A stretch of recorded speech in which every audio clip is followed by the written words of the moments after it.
얼마 전에 유튜버 분이랑 이제 미팅을 할 일이 있었어요. 그 대표님께서 저한테 그러시는 거예요. 세무사님 있잖아요. 세무사님 개인적인 얘기를 좀 해봐요. 이러시는 거예요, 저한테. 그래서 제가 제 개인적인 얘기를 누가 궁금해 하겠어요? 아무도 궁금해하지 않을 것 같은데? 그랬더니 아니요. 세무사님 인생 얘기 너무 재밌어요. 이러는 거예요. 아, 그래요. 하고 이제 생각을 해본 거죠. 그렇게 말씀해 주실 때는 이유가 있겠지. 하고 제 개인적인 얘기를 이제 라이브에서 한 거예요. 에피소드 1을 딱 했는데 여기에 계신 사장님들이 너무 재밌다는 거예요. 제가 어쩌다가 이대 미대생이 어쩌다가 세무사 공부를 하게 됐는지 이야기를 했고요. 이제 두 번째 에피소드 지난주 목요일에 세무사 된 다음에 어떻게 결혼에 이르게 됐는지 그 얘기를 했습니다. 그래서 지금 오늘 드디어 제가 어떻게 하다가 이렇게 됐는지 에피소드 3 완결편입니다. 오늘이. 저는 결혼할 때 마이너스 통장으로 결혼을 했어요. 제 기억으로는 5천만 원인가 처음에 나오는 게 있었는데 그 안에서 결혼하고 생활비 쓰고 막 이랬어요.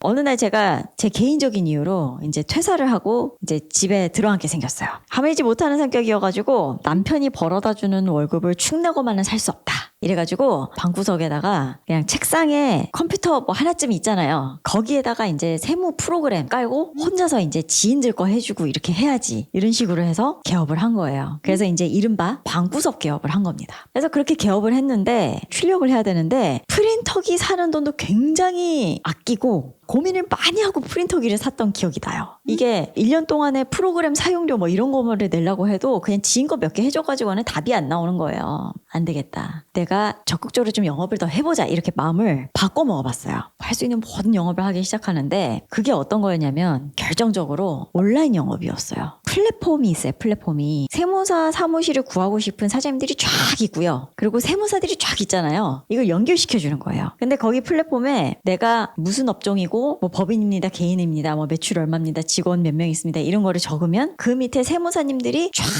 달아요. 나는 얼마 해주겠다. 나는 어떤 서비스 하겠다. 이런 식으로. 그런 식으로 하는 방식이 있었는데 거기에 제가 이제 입찰을 넣었어요. 그렇게 입찰을 넣었는데 처음에는 잘 안 되더라고요. 저한테 뭘 믿고 맡기겠어요. 그죠? 그래서 제가 결국은 어떻게 했냐면 미라클 모닝 아시죠? 미라클 모닝. 미라클 모닝이 뭐예요? 아침에 일찍 일어나서 눈 뜨고 무언가를 하면 인생이 바뀐다. 그게 미라클 모닝이잖아요. 저는 미라클 모닝이 필요가 없는 거예요. 알람을 맞추지 않아도 새벽 5시만 되면 눈이 번쩍 떠지는 거죠. 왜요? 걱정돼가지고 나 망하지 않을까? 걱정돼가지고 막. 그리고 새벽에 탁 일어나서요 텅 빈 엑셀 파일을 이렇게 바라보는 거예요. 사장님들을 어떻게 모실 수가 있나, 이게 맞나. 그래서 눈만 뜨면 플랫폼 입찰 넣고 어디 또 영업할 데 없나 찾고 할 수 있는 모든 걸 했어요. 이걸 열심히 하다 보니까 종합소득세 신고하는 때가 온 거예요. 그때 제가 신고 대리로 몇 개가 들어왔는데 그 신고 대리를요 정말 정성껏 해드렸어요. 어떤 정도였냐면 그냥 여기는 장부기장을 나한테 맡기신 데다 생각하고 해드렸어요. 설명을 자세하게 해드리고 어떤 상황입니다. 어떻게 하시면 더 도움이 됩니다. 이런 거를 마치 기장거래처인 것처럼 아주 자세하게 설명을 드렸어요. 그랬더니 그 사장님들이 감동을 받으신 거예요.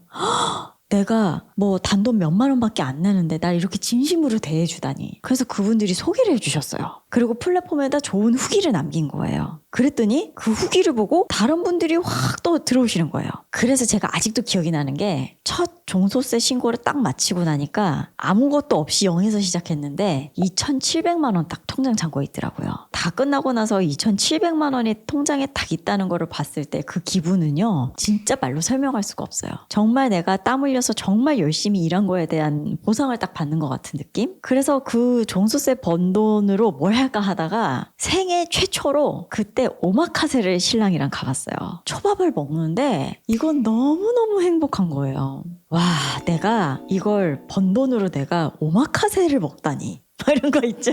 진심과 열심은 진짜 배신하지 않네요. 맞아요. 내가 이렇게 열심히 하고 성심성의껏 해드리니까 반응이 이렇게 오는구나. 제가 이제 그걸 깨달은 거죠. 그렇다면 사무실 차려서 본격적으로 한번 해봐야지 이제 이 생각이 든 거예요. 그전에는 돈이 없어서 방구석에서 창업을 했었었는데 이제는 2,700만 원이라는 그 자본이 생겼잖아요. 그걸로 하면 되겠다. 이제 그 생각을 한 거예요. 그래서 드디어 알아봅니다. 사무실을 알아봐요. 그 돈으로 19년 6월에 첫 직원 4개월치 월급, 그리고 사무실 보증금, 집기 비품 이런 거 사가지고 사무실을 구해서 이제 나갑니다. 이게 집 근처에 지식산업센터인데요. 그게 한 8평짜리였어요. 자리는 4개 정도 나오더라고요. 직원 4명 앉을 수 있는. 그 사무실을 임대차 계약을 할 때요. 저는 어떻게 생각했냐면 평생 여기서 할 거라고 생각했어요. 왜냐면 그 당시에 보통의 세무사무실은 직원 4명 있는 세무사 사무실이 가장 이상적이라는 게 평이했어요. 그래서 저도 그렇게 생각한 거예요. 저도.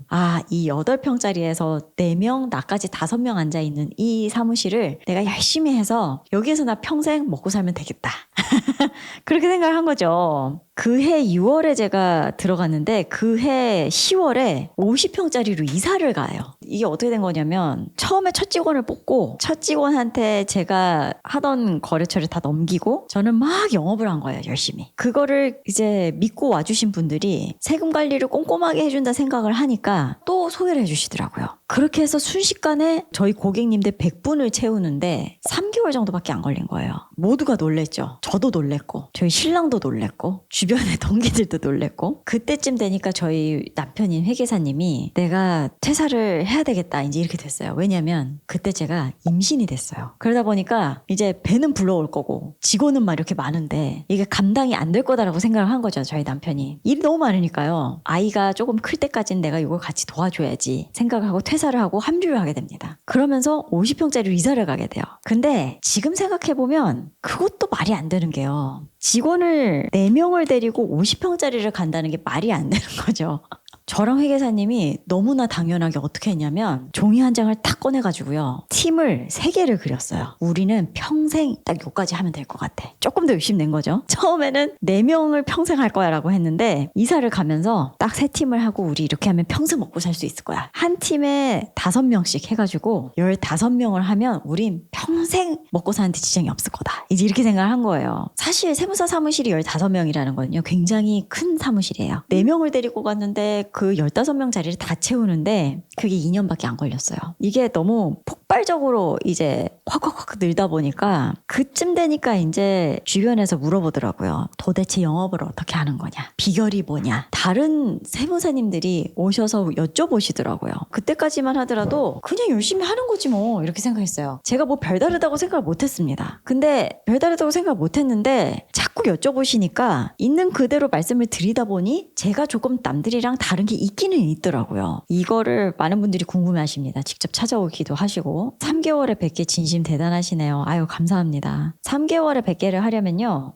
하루에도 1개 이상 계약을 하는 거예요. 근데 제가 어떻게 이게 됐나 이거를 저도 이렇게 잘 곱씹어서 생각해보고 뭐가 내가 남이랑 달랐나 그거를 이제 겸손한 마음으로 좀 이렇게 생각을 해보면 첫 번째는요. 영업을 하는 데 있어서 물불을 가리지 않았습니다. 물불을 가리지 않았다라는 건 뭐냐면 그 어떤 방법을 가리지 않고 다 해봤어요. 그냥 똑똑똑 이렇게 해가지고 들어가서 전혀 모르는데 잡상인처럼 명함을 내밀면서 제가 여기 있는 세무사무실인데 저랑 같이 일해주시겠어요? 그거부터 시작해서 다른 세무사님들이 플랫폼에다가 그 입찰 넘는 게 자존심 상하게 그게 맞냐 막 이렇게 할 때도 그것도 가리지 않고 다 하고요. 블로그 그거 해봤자 그게 되겠어? 하는 동안에도 좀 블로그도 하고요. 얘가 할 수 있는 모든 걸 다 한 거예요. 문어발식으로 하는 거죠. 그게 제 스타일이거든요. 두 번째는 저만의 좀 시스템을 만든 게 있는 것 같아요. 제가 워킹맘이잖아요. 아까 제가 이사 가면서 제가 임신했다고 말씀드렸는데 내가 애를 낳으러 갔다가 오는 순간 이 모든 게 다 뿔뿔이 흩어져서 사라지지 않을까에 대한 엄청난 불안감이 있었어요. 그러다 보니까 제가 시스템을 만들어야 되겠다 생각을 했고 저도 모르게 이걸 팀 구조를 짠 거예요. 내가 일일이 다 직원을 통제하지 않고 팀장님이 팀원들을 컨트롤을 하고 저는 팀장님을 컨트롤하면 되게끔 이 구조를 짠 거죠. 근데 그렇게 하다 보니까 시스템이 있으니까 담당자가 바뀌어도 팀장님이 잘 바뀌지 않다 보니까 고객 불만이 별로 없는 거예요. 담당자는 원래 계속 바뀔 수가 있거든요. 이게 이직이 잦은 그런 직종이다 보니까 불만이 없고 만족도가 올라가면은요 굉장히 소개가 많이 나와요. 그렇게 시스템을 빨리 짰던 게 영업이 더 잘 되게 만들었어요. 소개가 많고 후기가 쌓이고 이런 식이 되니까 더 많이 찾는 거죠. 그래서 그렇게 선순환되는 구조가 되면서 이렇게 우상향을 그리더라고요. 근데 이제 제일 거기에서 이제 방점을 찍은 건 사실 3번째예요. 번째예요. 세 번째. 여기 계신 분들도 지금 5월이라서 종소세가 좀 이렇게 걱정이 되시겠지만 내가 5월에 종소세가 얼마 나올지가 굉장히 불안해요. 사장님들은. 대부분의 세무사무실이 세금을 미리 알려주지 않고 5월 말에 마감이 다 돼서 한 일주일 전에 세금 얼마니까 내세요. 이렇게 하고 끝나요. 사장님이랑 세무사무실이랑 싸우는 일이 비일비재한 거예요. 근데 저는 절대로 그걸 하고 싶지 않더라고요. 그래서 어떻게 했냐면 상반기 부분에 대해서 미리 결산을 해요. 그래서 미리 결산을 해서 9월에 세금 얼마 나올 겁니다를 상반기 하반기가 실적 똑같다고 한다면 얼마 나올지 계산해서 알려드리는 거예요. 옆집 사장님이 뭐라 그러냐면 세금이 얼마 나올지 벌써 들었어? 이러면서 갑자기 불안해지죠. 뭐야? 우리 세무사님은 그걸 안 알려줬는데. 그래서 이제 본인이 맡기는 세무사 사무실에 전화를 해요. 세무사님 저 세금 얼마 나와요? 그럼 그 세무사님 뭐라 그러시냐면 그건 5월 돼야 알 수 있습니다. 이러셔요. 미리 안 해주신다는 거죠. 그럼 그분이 알겠습니다 하고 전화를 끊고 옮기는 거예요. 저한테. 모든 게 이제 그렇게 되는 거예요. 이전 세무사님이 5월 중순 돼야 알려줘서 청하로 갈아탔어요. 이거를 경험을 해보시면요 끊을 수가 없어요. 다른 데로 옮기면 세금 얼마인지를 안 알려주니까 불안하잖아요. 사장님들이 원하는 니즈를 그대로 맞췄다는 이게 굉장히 유효했습니다. 그렇게 한다고 영업이 되냐? 시스템을 어떻게 만드냐? 미리 결산을 하는 게 의미가 있냐? 이런 질문을 또 많이 하시는데 저는 이 세 가지가 선순환이 되면서 굉장히 만족해 주셨어요. 솔직히 얘기를 하면은요. 이제 고도 성장을 하고 막 다른 세무사님들이 도대체 어떻게 한 거냐고 물어보고 이렇게 했어도 저는 잔고는 텅텅 비고요. 계좌는 마이너스였어요. 되게 희한하지 않아요? 엄청나게 영업 잘 되고 거래처도 많고 이러면 돈을 막 펑펑 벌 것 같잖아요. 그렇지 않았어요. 왜냐하면 저는 확장을 굉장히 공격적으로 했기 때문에 무엇이든 간에 받을 수 있는 모든 대출을 다 받아서 사업에 완전히 올인했거든요. 제 대출뿐만 아니고요. 저희 회계사님 대출까지 해서 대출을 끌 수 있는 모든 거를 다 턱끝까지 다 끌어가지고 사업에 다 투자를 했었어요. 그러다 보니까 잔고가 딸랑딸랑한 거죠, 맨날. 그러다가 그 50평짜리 사무실이 다 꽉 차가지고 지금의 포스코타워로 이사를 오게 된 거예요. 제가 포스코타워로 이사를 갈 때가 코로나 때였어요. 제가 아이 유모차에 태워가지고 저희 신랑이랑 같이 센트럴파크를 이렇게 돌면서 그냥 이렇게 쳐다보는데 포스코타워가 앞에 보이잖아요. 저기에서 일하면 느낌이 어떨까? 뭐 어떻게 해서 저기서 일하면 좋겠지. 뷰도 얼마나 좋겠어. 뭐 이런 얘기를 하면서 우리 알아나 볼까? 이렇게 된 거예요. 근데 그때가 코로나여서 공실이 많았어요. 그 당시에. 그래서 운 좋게 좋은 조건에 들어가게 된 거예요. 근데 그것도 굉장히 영끌에서 들어간 거죠. 사무실은 자꾸 8평에서 50평에서 80평으로 확 늘어나는데 제가 사는 집은 자꾸 줄어드는 거예요.